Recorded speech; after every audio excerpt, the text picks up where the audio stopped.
দুপুর 1:30 পানিসাগর নগর পঞ্চায়েতের নির্বাচনের ফল ঘোষণার পর ফলাফল বিশ্লেষণে সভা চলছিল পানিসাগর সিপিএম মহকুমা দপ্তরে। উপস্থিত ছিলেন উত্তর জেলা সম্পাদক অমিতাভ দত্ত, মহকুমা সম্পাদক রসময় নাথ সহ জেলা মহকুমা নেতৃত্ব, প্রতিদ্বন্দ্বী প্রার্থী, নির্বাচন এজেন্টদের নিয়ে।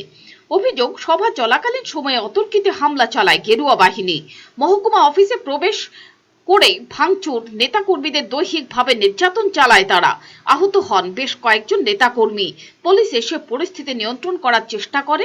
আক্রমণকারীরা পরবর্তী সময়ে পার্টি নেতৃত্ব অজিত দাস, নিহার কান্তি দাস এবং কৃপেশ দাসের বাড়ি ভাঙচুর চালায়। আক্রান্ত হন অজিত দাসের 75 বছর বয়সী বৃদ্ধা মা প্রতিভা রানী দাস। পঞ্চায়েতের প্রাক্তন ভাইস চেয়ারম্যান নিহার কান্তি দাসের বাড়িতে গেছে এবং সেখানে গিয়ে নিহার দাসের বাড়িতে আক্রমণ করেছে। দরজা, জানালা, গেট ধাক্কা দিয়ে ভেঙে ফেলার চেষ্টা করেছে এবং বাড়িতে প্রচণ্ডভাবে শিলাবৃষ্টির মতো তারা ইট পাথর দিয়ে ঢিল ছুঁড়েছে।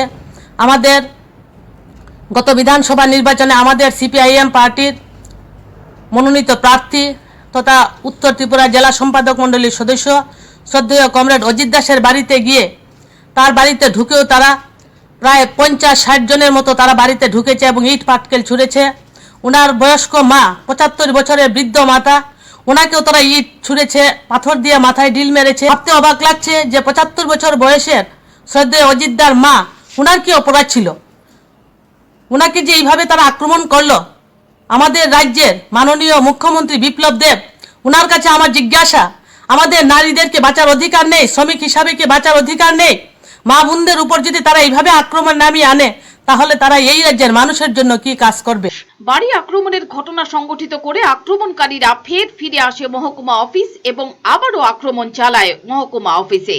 এই ঘটনায় জেলা এবং মহকুমা নেতৃত্ব তীব্র নিন্দা জানিয়ে দোষীদের দৃষ্টান্তমূলক শাস্তি দাবি করেছেন।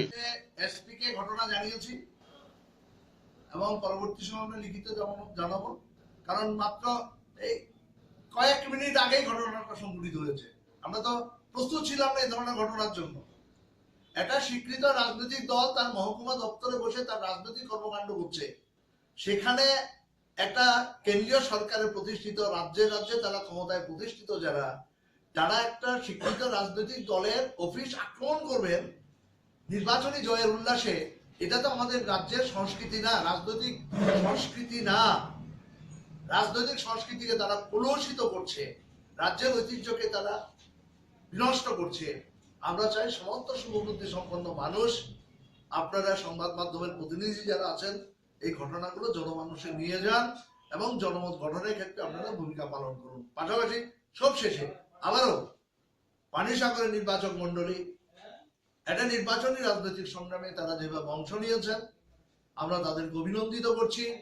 আগামী দিনে এই পানিসাগরের সার্বিক উন্নয়নের ক্ষেত্রে তারা যোগ্য ভূমিকা নেবেন, এই প্রত্যাশা আমরা রাখি।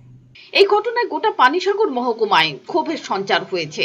নির্বাচন একটি ধারাবাহিক প্রক্রিয়া, হার জিত থাকবেই। এই ঘটনাবলী কি প্রমাণ করে না রাজ্যের জনগণের প্রতি শাসক দলের কোনো বিশ্বাস বা শ্রদ্ধাবোধ নেই? কেড়ে নিতে মরিয়া বাক স্বাধীনতা, অভিমত সাধারণ নাগরিকদের। ব্যুরো রিপোর্ট, চ্যানেল দিনরাত।